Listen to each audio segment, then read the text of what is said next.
আল্লাহর কাছে শুকরিয়া যে আমাদের দেশের বর্তমান প্রধান একজন পুরুষ, এটা রবের কাছে শুকরিয়া। কিয়ামতের আগ পর্যন্ত এ দেশে যেন আর কোনো নারী শাসক না হয়, এই অতিরিক্ত 2 রাকাত নামাজ পড়ে দোয়া করবেন, আল্লাহ আগামী জীবনে যতদিন বেঁচে থাকবো আল্লাহ এ দেশে যেন আর কোনো নারী শাসক না হয়। এটা প্রথম দোয়া করবেন।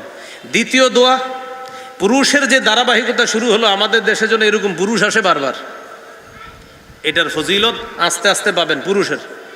পুরুষের সামনে আপনি কথা বলা সহজ, কথা বলা বুঝাইতে পারবেন, নারীদেরকে সহজে বুঝাইতে পারবেন না। হুদাই বলবেন একটা, বুঝবে আর একটা, এরকম হবে। বুঝেন নাই? এই জন্য প্রধান যদি কোনো নারী হয় বলবেন একটা, বুঝবে আর একটা। বলবেন যে কুমিল্লা বিভাগ চাই, বলবে ক আছে এই জন্য বিভাগ দিব না। এটা কোনো কথা? কথার কথা? কিসের কথা? মোস্তাকের শেষে কি আছে? ক, এই জন্য কি দিব না বিভাগ। তো মোস্তাকের প্রথমে কি? ম। তো মুজিবুর রহমান নামটা কাইটে দেন, শুরুতে ম না, তো এখন কি ম কাইটে দেন। শেষে ক আছে এই জন্য ক। কয়ে যদি কুমিল্লা কাটা যায় তো ময়ে মুজিব কাটা। আমি কিন্তু এটার না না, আমি এই জাতীয় কথার পক্ষে আমি না। একটা অক্ষরের কারণে নাম কাইটে দিবেন কেন? একটা অক্ষরের কারণে নাম গাইটা দিবে, এগুলো আসলে কোনো ভদ্র মানুষের কথাও না। এটা মাথায় সমস্যা যাদের থাকতে পারে এই জাতীয় কথা সে বলতে পারে যে কয়ের কারণে এটা কাটা। কয় ব এজন্য বাঁশ কাটা, ক এজন্য কুমিল্লা কাটা, তো ম হলে মজিব কাটা। তো বলছিলাম নারী শাসক যেন আর না হয়, পুরুষ বসাবো। পুরুষ তার কাজ হবে 4টা, এর মধ্যে একটা হলো নামাজ কায়েম করা। আমাদের দেশের যিনি আছে তারই প্রথম দায়িত্ব নামাজ কায়েম করা। ওনার বরাবর আমি একটা চিঠিও লিখছি, আপনারা যারা আমাদের ফলো করেন চিঠি আশা করি পাইছেন, যে 1 নাম্বার যা হওয়ার হয়ে গেছে, এখন প্রথম কাজ আমাদের দেশের সবগুলা যেন নামাজই হয়, এটা আপনার প্রথম কাজ। 6 পদ্ধতিতে দাওয়াতে কাজ না হইলে 7 নাম্বার সবাইরে লাগায় দেয় পিছনে, যা এবার সবার কাজ কর। ইবলিস আর তার অনুসারীরা চারদিক থেকে আমাদেরকে দেখতে পায়, কিন্তু আমরা দেখতে পাই না। সূরা আরাফের 27 নম্বর আয়াতে আল্লাহ বলেন, ইয়া বানি আদম লা ইয়াফতিনান্নাকুমুশ শাইতান, হে আদম সন্তান, শয়তান যেন তোমাদেরকে বিভ্রান্ত করতে না পারে। কামা আখরাজা আবাওয়াইকুম মিনাল জান্নাহ, যেমনি ভাবে তোমাদের আব্বা আম্মাকে জান্নাত থেকে বের করে দিয়েছিল। ইয়ানজিউ আনহুমা লিবাসাহুমা লিউরিয়াহুমা সাওআতিহিমা, তোমাদের আব্বা আম্মার কাপড়টাই না ধরছিল জান্নাতে, যেন তাদের দুইজনকে দুইজনের লজ্জাস্থান দেখাইতে পারে। ইবলিস তোমাদের আব্বা আম্মার কাপড়টাই না ধরছিল। বাস্তবিক অর্থে আদম হাওয়ার কাপড় খুলে ফেলছিল ইবলিস। সাথে সাথে তারা জান্নাতের গাছের পাতা দিয়ে নিজেদেরকে ঢাকছে, নিজেদেরকে তাড়াতাড়ি তারা ঢেকে নিছে। তো আল্লাহ পাক রব্বুল আলামিন পরে কি বলে দেখেন, ইন্নাহু ইয়ারাকুম হুয়া ওয়া কাবিলুহু মিন হাইসু লা তারাউনাহুম, শয়তান এবং তার চেলারা তোমাদেরকে দেখতে পায়। মিন হাইসু লা তারাউনাহুম, তোমরা তাদেরকে দেখতে পাও না। শয়তান এবং তার অনুসারীরা তোমাদেরকে এমন ভাবে দেখতে পায়, তোমরা দেখতে পাও না। এই যে আমি এখন বয়ান করতেছি আপনাদের সামনে, আপনারা শুনতেছেন, ফেরেশতারাও চারদিক থেকে আমাদেরকে বেষ্টন করে আছে। ইবলিস আর তার অনুসারী যারা, তারাও আমাদেরকে এই মুহূর্তে দেখতেছে আর মেজাজ খারাপ করতেছে যে রমজানের পরে মাত্র আমি আমার মিশন শুরু করছি, আর তুমি এই মুহূর্তে সেই বয়ানটা দেওয়া কি দরকার? ইবলিস আর তার অনুসারীরা চারদিক থেকে আমাদেরকে দেখতেছে।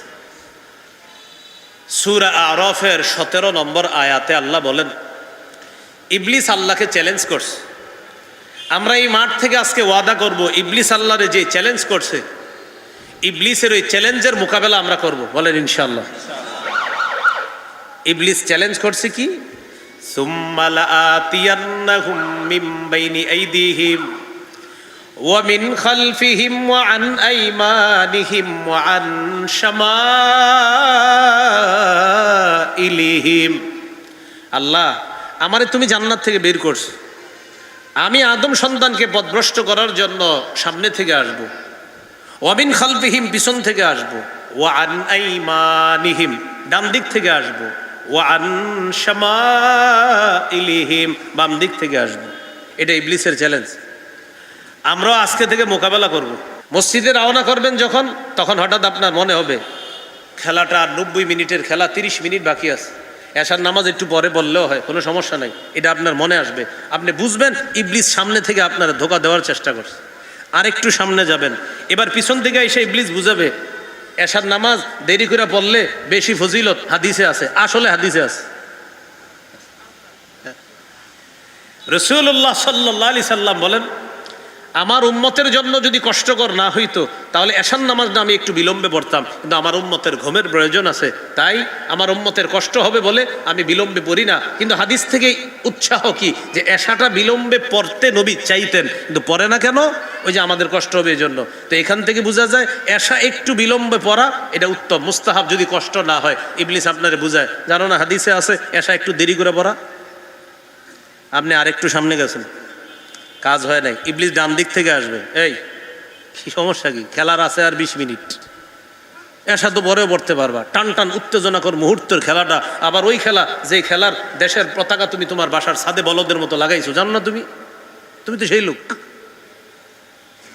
অনেকে আপনারা বলতে পারেন, হুজুর আমারে বলদ করলেন, পতাকা যদি আপনার লাগান আপনারই বলদ বলছি, যদি লাগান আপনাকে আসলে বলদ বলছি আমি। বলেন যদি কিভাবে? আমার সামনে আইসেন কখনো, আমি আপনাকে প্রমাণ করে ছাড়বো আপনি বলদ না, মহাবলদ। আপনি যেই দেশের পতাকা লাগায় নাচেন, ওই দেশ এরাও এত পতাকা লাগায় না যেই পতাকা আপনি লাগান, তো আপনি কি?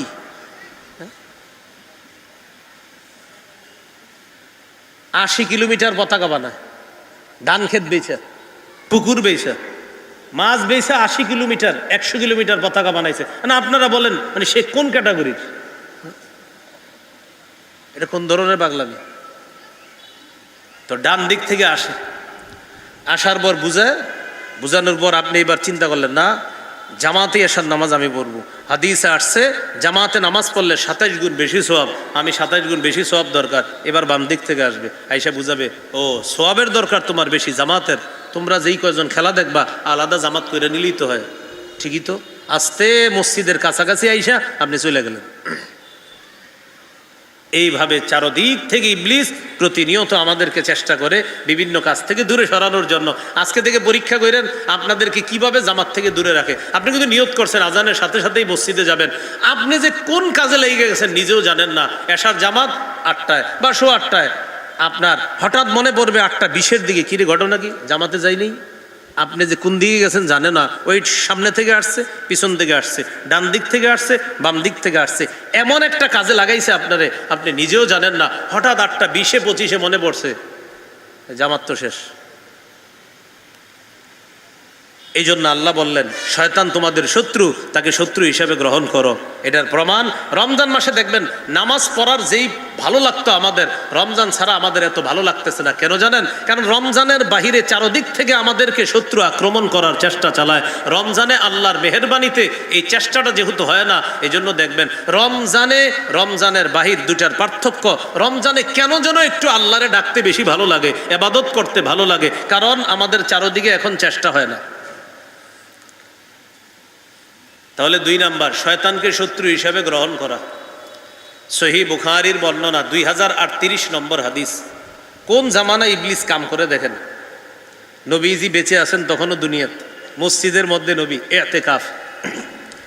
নবীর সাথে দেখা করতে আসছে নবীর স্ত্রী সফিয়া রাদিয়াল্লাহু তাআলা আনহা। সফিয়া রাদিয়াল্লাহু তাআলা আনহা দেখা করতে আসছে। এক সাহাবী দূর থেকে নবীজিরে দেখতেছে, নবীজি একজন মহিলার সাথে কথা বলতেছে। বলেন তো মহিলা শব্দটা শুনলে কেমন মনে হয়? হ্যাঁ বলেন, আমার মুখ থেকে মহিলা শব্দটা যে শুনছেন আপনারা, এটা একটা বিষয়। আর স্ত্রীর সাথে কথা বলা, দুইটা বাংলা দুই রকম না? আচ্ছা হুজুর কোন মহিলার লোকে কথা বললো, এটা একটা বাংলা। হুজুর তার স্ত্রীর সাথে কথা বললো, এটা একটা বাংলা। দুইটা বাংলার মধ্যে কেমন যেন একটু কেমন আছে। সাহাবী দূর থেকে দেখতেছে নবীজি একজন নারীর সাথে কথা বলতেছে। দেখেন একজন নারী। নবীজি সাহাবীরে বললেন, এই শোনো, আমি তোমাদের আম্মাজান সফিয়ার সাথে কথা বলছি, এ কিন্তু আমার স্ত্রী সফিয়া। সাহাবী কিন্তু কিছু বলে না, কিন্তু নবীজি কেন যেন তারে দেখে বললেন, এই শোনো, তুমি কি দেখতেছো জানি না, তুমি যা দেখতেছো, আমি যার সাথে কথা বলতেছি এটা যে না, এটা আমার স্ত্রী সফিয়া, এটা তোমাদের আম্মাজান সফিয়া। সাবধান, শয়তান যেন তোমার মাঝে অন্য কোনো কাজ না করে। ইন্না শায়তানা ইয়াজরি মিনাল ইনসানি মাজরাদ দাম, রক্ত চলাচল করার মতো শয়তান তোমাদের শরীরে চলতে পারে, সেই হিসাবে তোমার মধ্যে কোনো সন্দেহ ঢুকিয়ে দিতে পারে। সাবধান, এটা কিন্তু অন্য কেউ না, এটা আমার বিবি, এটা তোমাদের আম্মাজান। দেখছেন ইবলিস কোন জামানায় ঝামেলা পাকাইতে চাইছিল। আল্লাহ আমাদের সকলকে শয়তান থেকে দূরে থাকার তৌফিক দান করেন। এই জন্য আল্লাহর কাছে বেশি বেশি দোয়া করবেন, আউযু বিল্লাহি মিনাশ শাইতানির রাজিম, এটা পড়বেন, এটা বেশি বেশি পড়বেন। আউযু বিল্লাহি মিনাশ শাইতানির রাজিম, এটা বেশি বেশি পড়বেন। শয়তান মাঝে মাঝে কিছু সন্দেহ আনে মনের মধ্যে। সহিহ বুখারীর বর্ণনা, নবীজি বলেন ইবলিস মাঝে মাঝে তোমাদেরকে প্রশ্ন করে, আচ্ছা এই প্যান্ডেলটা কে সাজাইলো? তো বলে মিস্ত্রি। আচ্ছা মিস্ত্রিকে কে বানাইলো? আল্লাহ। আচ্ছা ওমান খালাকা, আচ্ছা আল্লাহরে কে বানাইছে? নাউজুবিল্লাহ।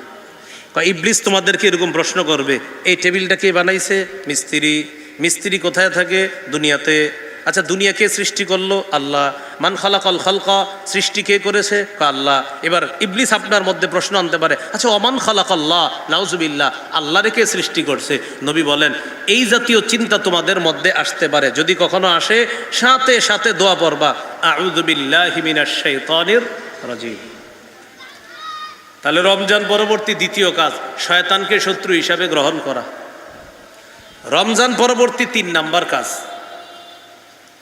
রমজানে নামাজের একটা সুন্দর অভ্যাস আমাদের মধ্যে এসেছে, এই অভ্যাসটা সারা জীবন ধরে রাখা। রমজানের নামাজের অভ্যাসটা এখনো আছে, এই যে এখনো আছে, এটা সারা জীবন ধরে রাখার চেষ্টা করা। সূরা বাকারার 238 নম্বর আয়াতে আল্লাহ বলেন, হাফিজু আলাস সালাওয়াত, তোমরা নামাজ সমূহের প্রতি যত্নবান হও। সূরা নিসার 103 নম্বর আয়াতে আল্লাহ বলেন, ইন্নাস সালাতা কানাত আলাল মুমিনিনা কিতাবাম মাওকুতা, নিশ্চয়ই মুমিনদের উপর সময় মতো নামাজ পড়া ফরজ।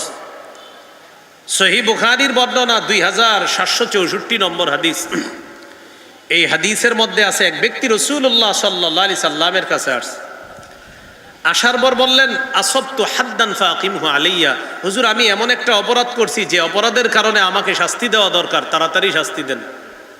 ওই মুহূর্তে জামাত দাঁড়ায় গেছে, নবীজি নামাজ পড়াইলেন, সাহাবীরা নামাজ পড়লেন। নামাজের পরে সাহাবী বললেন, হুজুর আমার ব্যাপারটা, আমাকে শাস্তি দেন, আমি বড় ঘুরে বেড়েছি। নবীজি বললেন, হাদরতাস সালাতা মানা, তুমি কি আমাদের সাথে জামাতে নামাজ পড়েছো? ওই ব্যক্তি বললেন, হুজুর আমি আপনার সাথে জামাতে নামাজ পড়ছি।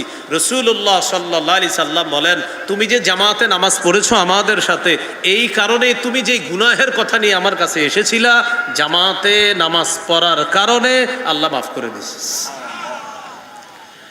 হানাফি মাযহাবে উযর ছাড়া জামাতে না যাওয়া গুনাহ। যদি আপনার উযর না থাকে জামাতে যেতে হবে, আপনার জামাতে যাওয়া ওয়াজিব।